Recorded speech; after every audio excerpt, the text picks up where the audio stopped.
piece of information and going back. Oh, that's the wrong thing.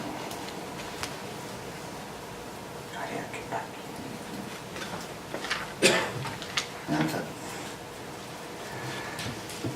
So, how can you, as a member of the public, access these records? We have a public search room in Oxford House, Belfast. It has all indexes of births, adoptions, deaths, marriages and civil partnerships. It is linked to the live system. So pretty much a birth that was registered yesterday or a death that was registered yesterday can be searched. The legislation is quite clear.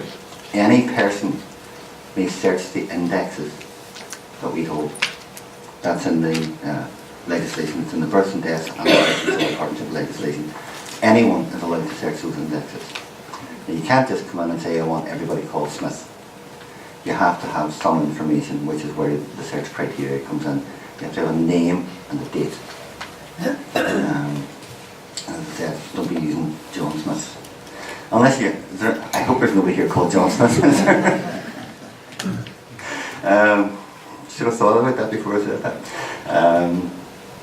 At the moment when you come in, there's a fee structure where you pay us £14 and you can stay in the public search room all day long.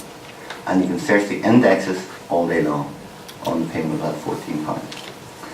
But as I showed you earlier, the indexes have only a certain amount of information.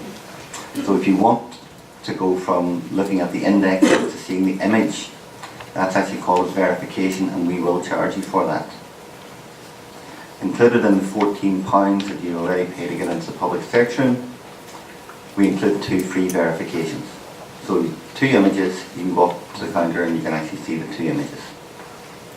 Any further requests for verifications after that are charged at £4 each. I don't have a slide for this because this is all changing.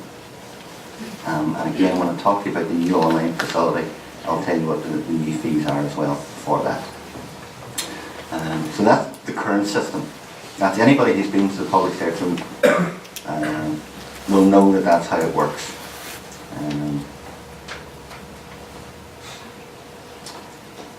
Coming soon, we will have the records online.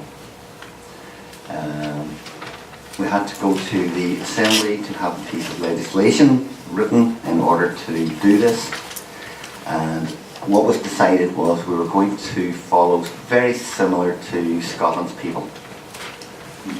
There's a determination between historical records and current records, and we are able to put the historical records online, whereas the more recent records will only be available in our public section.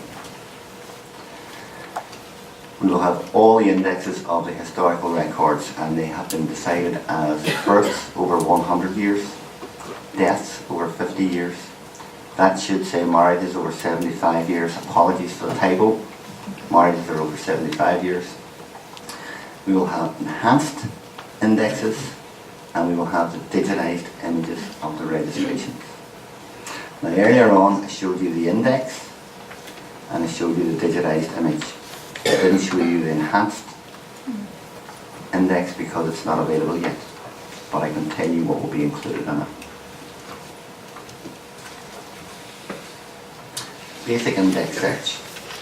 For birth, you're going to get the forename and surname, year of birth, sex, and the mother's maiden name, plus the registration numbers and district of registration. Deaths will display the forename and surname of the deceased, the year of death, sex, registration number, and district of registration. You see a common theme run through here, can't you? You're getting the name and the year. Pretty much that's it. And marriages will display the surname of the bride and groom, the forename of either the bride and groom, and the year of marriage. Okay, so there's basic information there. And I can tell you that it is intended that access to that basic information will be free. And that is a major, major change. What I was talking about before, where we charge you for everything, suddenly we've come up with something that's free. And we're delighted we are absolutely delighted that this is going to be a free search. But if that doesn't give you sufficient information, then there will be an enhanced index. And this is to give you a bit more information without you having to go and get the full image.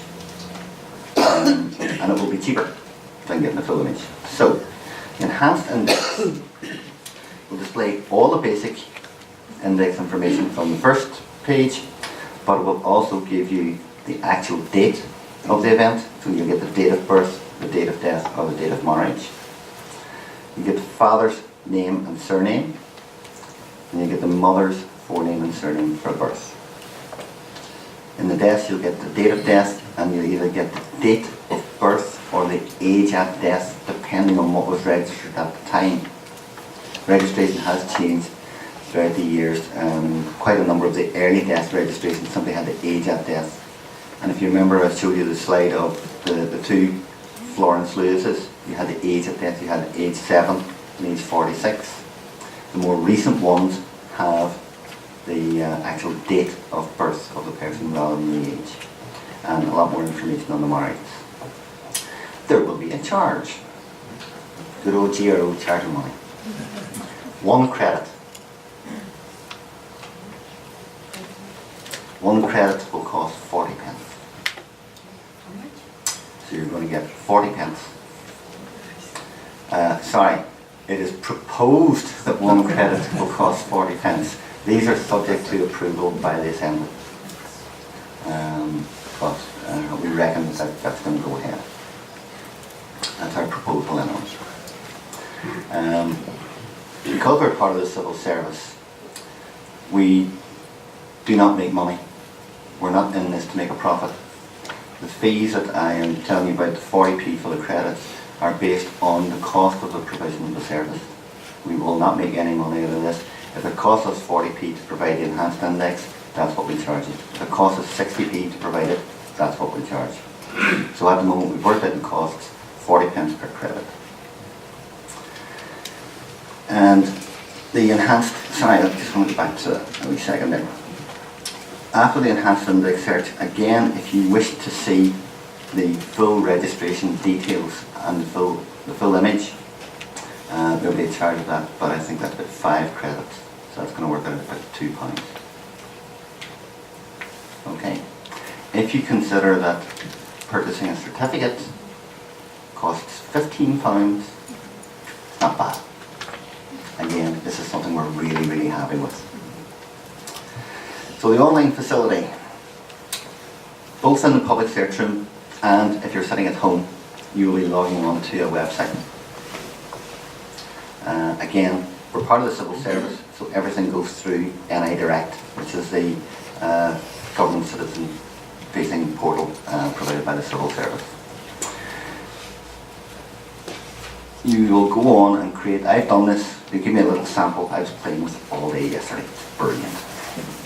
You create your own account using your email address, give yourself a password, and then you'll have your own account set up, and you'll be able to log in either in the public search room, where you'll have access to all the records, or at home, or anywhere in the world to view the historical records.